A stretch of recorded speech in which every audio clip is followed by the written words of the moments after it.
Managing Director for WeGrow. With the UK toy market worth £3 billion, parents are looking for unique gifts.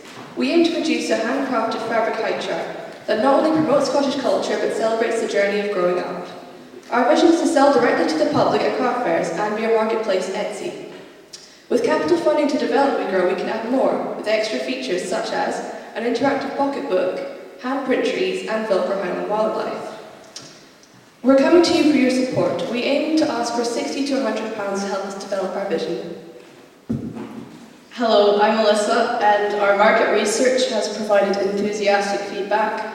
Parents in our area have said that they like that our product is handmade, it's easily moved about, and it uses locally sourced bamboo for the hanging mechanisms. And children love that they love our Velcro animals, that they can move and play with them, and that they can create their own stories with them. As well, our target market is parents with young children that are living in Scotland or have an interest in Scottish culture. Our marketing campaign uses social media so we can form a closer connection with customers. As well, we will be using advertising across local media, such as editorials in newspaper and radio, as well as direct marketing. We do have competition with other fabric height charts, but we believe that our product is unique. It expresses a vibrant Highland culture and it's entirely interactive. Hi, I'm Duncan. This height chart is a high-end product, and with your support we can add several features to achieve our ambitions, including plush, Velcro, Highland wildlife and pockets to store mementos. A cash injection would buy materials to create these such as googly eyes, fur material and stuffing. We also want to develop high quality packaging. This will be eco-friendly recyclable cardboard tubes. And our production values are that it's handmade, it's good quality, the packaging is eco-friendly and the height chart itself is interactive for the children. Our ultimate market is the Etsy community online. This allows for extra customization. This will make our product more labour intensive, but we believe that with our current financial projections, we're onto a winning formula. Thanks. Hi, Louise, Finance Director. So to have a successful business, you've got to have a strong business plan. So we're raising capital through several fundraising activities, but we're also applying to grant funding bodies to make sure we get everything we need. Our research has identified a retail price of £22, and if we were to add or have a customised feature with children's names or such, it would be £24. Each height chart costs £6.68 to make, pounds that is, and that's not including labour. Will be paid via dividends from our profits after tax. Our gross profits are then £15.32 per item, which is a profit margin of 70%. And in the first 4 months, we intend to sell 100 height charts, meaning we get 666 capital costs, a turnover of 2,200, opening costs of 110, and then a gross profit of 1,430. Thank you for listening. Do you have any questions?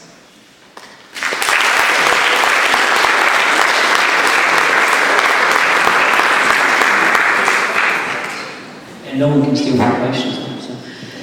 It's a great idea. I really like the idea. It's very unusual. I certainly haven't come across it, although you said you have some competitors, so in the research. Have you sold any at the moment? We have at least 20 parents who are willing to buy already.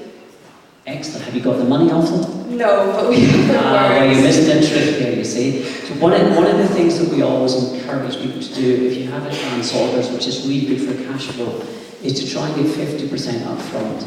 Then it gives you more money for more materials to make more products out there. So try and get as many as you can. But 20 is impressive.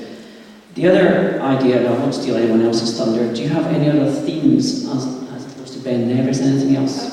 We were thinking of making different mountains and different landmarks to do with Scotland, so not just mountains, but you know, I guess like big trees, other animals. Also the fact that it's a mountain means it can appeal to the global market, as it doesn't necessarily have to be Ben Nevis. It could be like Mont Ventoux in France and other such things. Yeah, exactly.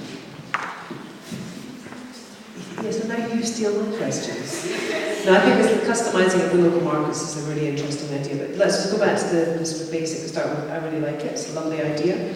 I know that you will inevitably be targeting it at young children. You need to be careful not to market it as a toy, because otherwise you've got issues around swallowing small items. So you need to think really carefully about, there's lots of little tiny things here, and is there any risk of those coming off and being swallowed by a child? So one piece of bad publicity can absolutely do for a business, so be really careful about that sort of thing.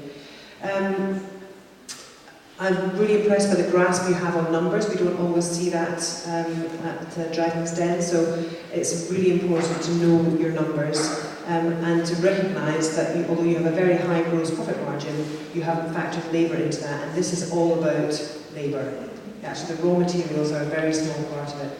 Emma's business she's got a lot more experience in that than I have, but that's something to be very aware of. I think the other thing to think about is it's quite fun at the moment. If you want to make it more lasting, you need to find a way of recognising and marking the points on the journey as the child grows We up. do actually have sticky fabric labels which people can stick on and write on, and they stick on permanently. That's a lovely idea.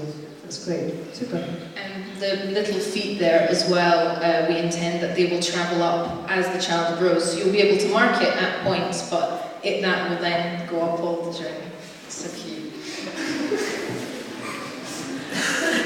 I actually really like it. I think it's very well designed. I'm wondering about durability. Is this how it will be finished? Well, this is just a prototype, as you can tell, because it's obviously not the same size. But we have tested our ideas with a small group of children, and everything was very durable, and parents are very happy with that. So. Oh, good. Good. Even the animals are very durable. We had a small 3-year-old playing with them for a long time.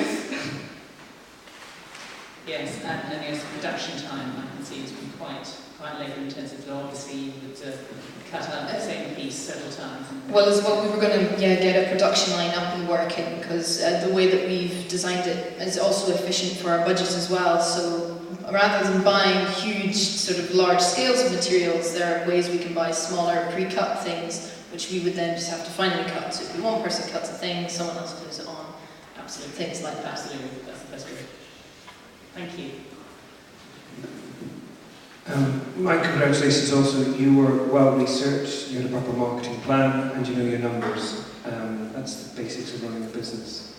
The thing of, a little bit like some of the other team, of if you imagine an analogy of a bicycle, and there is a perfect design for a bicycle, but particularly for the managing director, there comes a point where you've got to get on and pedal it. So you will need to decide, because you could go off into all sorts of different designs and extend it, and the scope of the project is bigger and bigger, but actually you've got to get on and sell some things, and you've got to actually lock it down, get it focused, and do the really dull stuff of production lines and those. So you'll need